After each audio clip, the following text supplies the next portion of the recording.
The next speaker, who is Lena Lande Wekre from Norway.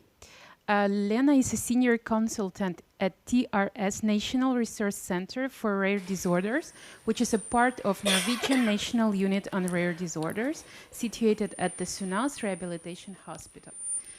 And Lena will talk about osteogenesis imperfecta and gastrointestinal pain. What do we know and what we do not know? Thank you, Lida. I think you are sitting and sitting, and the physiotherapist told me that you are sitting too much. I'm not going to raise you up because that takes time. I can see Marie try to do something. But if you go together with me and take a deep breath, and then you lift your arms.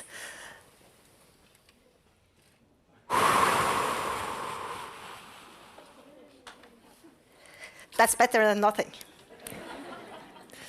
So, now we've done a little, Christina. Not like the Physiotherapist Congress. I think it's more that we don't know than we know. And I think that gastrointestinal pain is quite common, also in the general population. So I'm going to ask you, how many of you have had chest pain of any kind? Nobody. I mean the whole audience. A bit more. How many of you have had stomach pain? Good. How many of you have had acid reflux? Not only OI people I can see. No. How many of you have been constipated? Quite a lot. Good. Because this is a common problem. And I think that this is not going to be a scientific talk, because this is going to be a talk based on the experiences, my own and the patients. Because I think patients' reported concerns and also our experience indicate that gastrointestinal problems are quite common in the OI population, and as you saw, also in the general population. However, quantitative information regarding the prevalence and the severity is still very limited. And I think that the gastrointestinal pain may be simple or complex, and either way, it will have an impact on daily life. Oops. This is what we are talking about. For those of you who don't know the gastrointestinal name, it's from the mouth through the esophagus, the ventricle, the intestine, out. That's the gastrointestinal part. And the problems can sit anywhere during this system. What I think is that when you look at the OI population, you have to think a bit different about the etiology than in the general population, even if the symptoms are the same and quite common. So, as I said, this is experience, not scientific yet.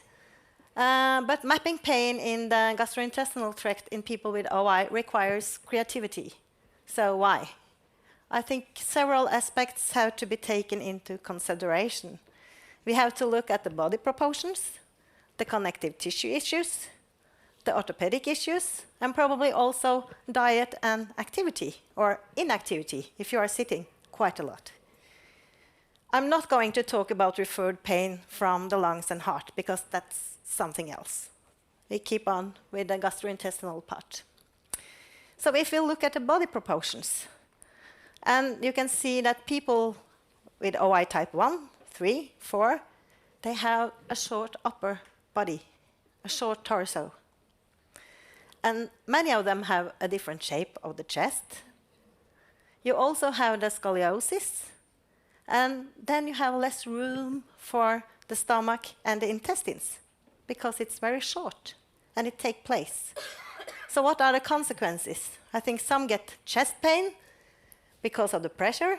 Someone has stomach pain, the pressure against the gastrointestinal organs, and then you get also reflux of acid because of the pressure.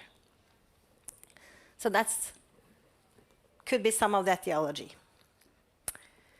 And if you look at the connective tissue issues, you know that the hiatus hernia is a bit more often or more common in the OI population than in the general population. And for those who don't know what that is, it is a condition where part of the stomach pushes up into the lower chest through a weakness because of the connective tissue, perhaps in the diaphragm. And the diaphragm is the large flat muscle that you used some minutes ago to breathe. And this muscle separates the lungs from the tummy and the abdomen and helps to breathe. And if you look, but you can see over there that if you have a weakness, then the stomach go up, and then you get the hernia. And this gives you heartburn, the burning feeling which rises from the upper tummy and up against the neck, and also the lower chest. And it also causes a pain in the upper abdomen and the chest. And the other part of the connective tissue issues is the peristalsis in the intestine or in the bowel. Because you know that the bowel needs some contractions to get the food through. And if you have a looser connective tissue, these contractions are weaker. And it takes time to get everything through. And especially because it's short and it's slow. And then you get constipated. And as you know, that gives pain as well. And a lot of other problems. So pain in the lower part of the body, or the abdomen. Then you have the orthopedic issues. Because what we call protrusio acetabuli, I learned that when I had been working with OI for 3-4 years.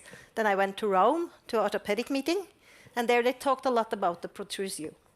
And that is when the femoral head, you know, goes up into the pelvis.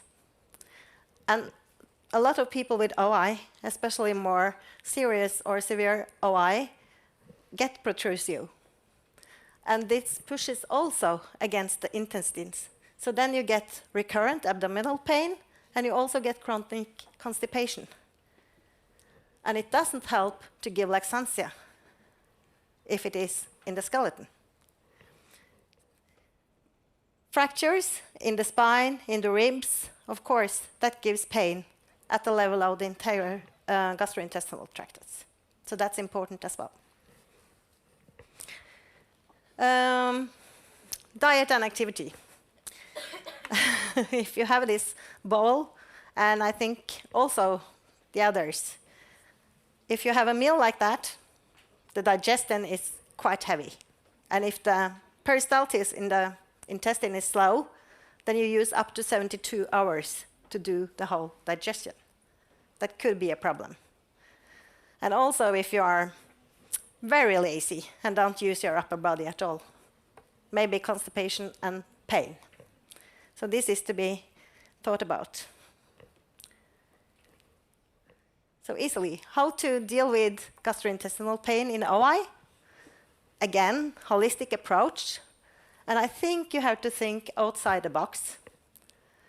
Then you have to try to find and treat the cause, because you can't only treat the symptom, like constipation and skeletal problems. Try to balance the diet and try to be active. That's it.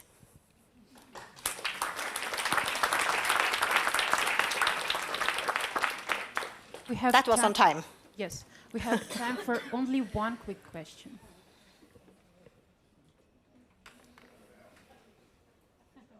Ingun. I need to do some advertising because we had an interview in the last OIFE magazine about constipation in children, where there was a link to a pooping video made by the Shriners Hospital, the same guys that made the opening song. And this is an animation video of 3 minutes talking to children about what exactly this slide. So, but I think it's relevant for adults as well, so share it wherever. That's open for everyone. So share it in your communities, because I think it's a funny and very educational video. Support it. I totally agree. Have a look. Thank you. Thank you very much indeed.